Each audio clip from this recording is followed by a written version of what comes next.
Well, well, well, it's that time of year again. The smells of blood and marketing are in the air as we approach the holiday season. Many game companies are releasing their biggest games for the season. So, let's take a look at their biggest and their newest games for the season.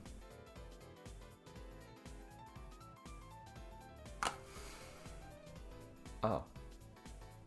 Well, maybe Koei Tecmo will deliver this year. They made Hyrule Warriors Age of Calamity. It looks to be a prequel to the Legend of Zelda Breath of the Wild. Neat idea, but I think I already know how this story ends. I've been waiting to use this sign all year. It's been in my basement since July. Alright, let's take a look at Hyrule Warriors Age of Calamity. Luigi wasn't even in the game! Oh, I wasn't planning on getting scammed this month. What next? Are you gonna tell me I'm not actually a fish? So what exactly happened here? Well, it might be worth it to take a look at the game as a whole. So, bust out your he's a white guy on the internet who has something to say about a video game alarm, because I'm a white guy on the internet who has something to say about a video game. So, what is this game? The Warriors series are fast-paced, melee action games that feature multiple playable characters and have tons of stuff to do in a level. The Dynasty Warrior games are fully original Koei Tecmo games with original characters. The original Hyrule Warriors featured characters and locations from across the Zelda series. It was a sort of love letter to the series. Fire Emblem Warriors featured characters and settings from the Super Smash Bros. Character roster, sometimes referred to as Fire Emblem. Age of Calamity is very much like the original Hyrule Warriors, but instead of being a love letter to all of Zelda, it just focuses on Breath of the Wild. I love Breath of the Wild. It's one of the best games ever. Just take a look at this man who said it wasn't.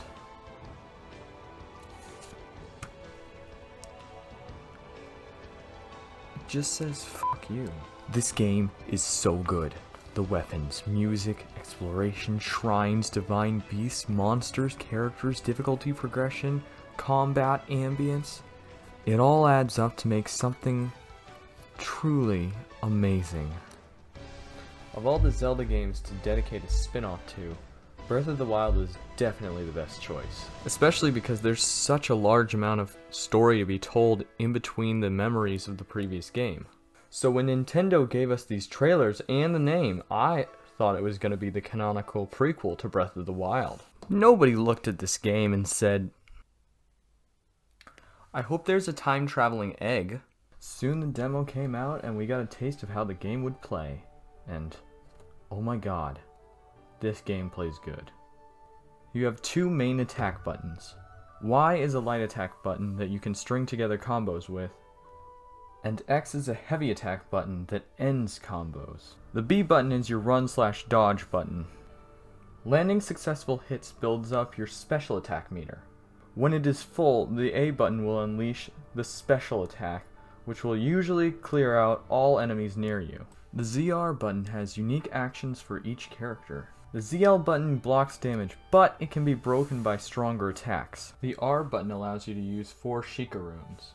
And the L button allows you to access Wizrobe rods and healing items. The whole game is built around combat, and most of that combat is fighting bosses.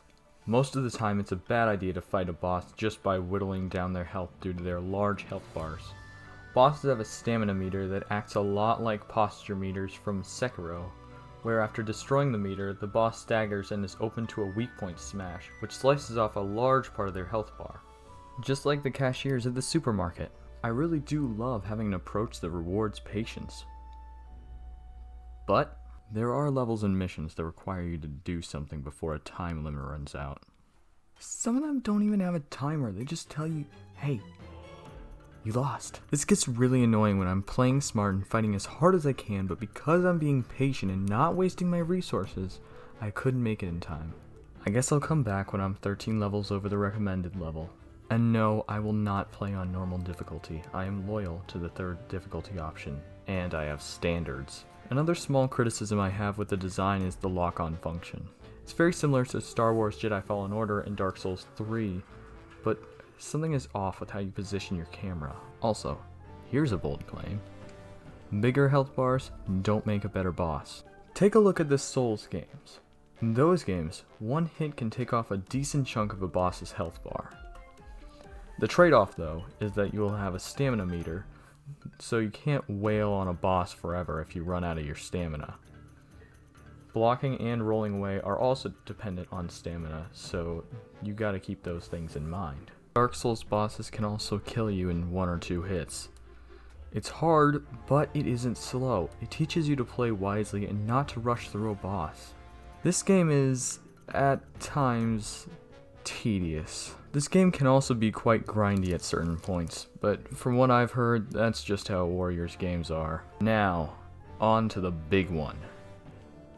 The story. I guess story spoilers for a lot of this, but I'd hazard to guess that most of the people who wanted it already got it. I mean, it's already sold a quarter as many copies as Breath of the Wild did.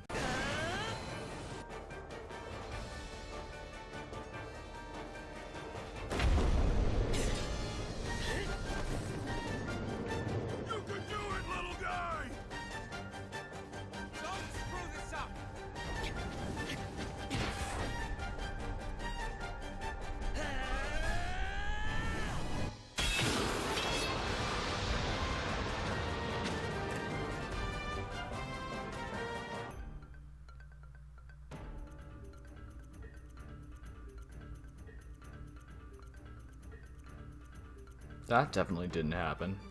So, yeah. Instead of actually showing us what happened 100 years before Breath of the Wild and filling in all the gaps between the memories, this game opts for a what-if scenario where instead of Nintendo ever having to have a bittersweet ending to a Zelda game again, because that went over terribly the last time that happened, everybody is happy in the end. And it's all thanks to this goddamn egg, or Tiriko as the game refers to him. The story goes that he's a time-traveling guardian that Zelda created when she was young, and he was put in a box, and I don't know. He's like from the original timeline, but he jumps back in time to another timeline, and he brings Sidon, Riju, Teba, and Yunobo back to the past so they can save the champions, and he also warns Link and Zelda about the Calamity and when it arrives. Also, there's this other egg that shows this guy Astor of the future. Don't ask where they came from, I don't think they ever answer it.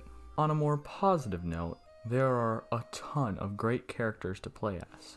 Now, it wouldn't make sense if we couldn't play as the champions, King Rome, Zelda, and Link, but I was amazed to see that I could play as all these other characters too.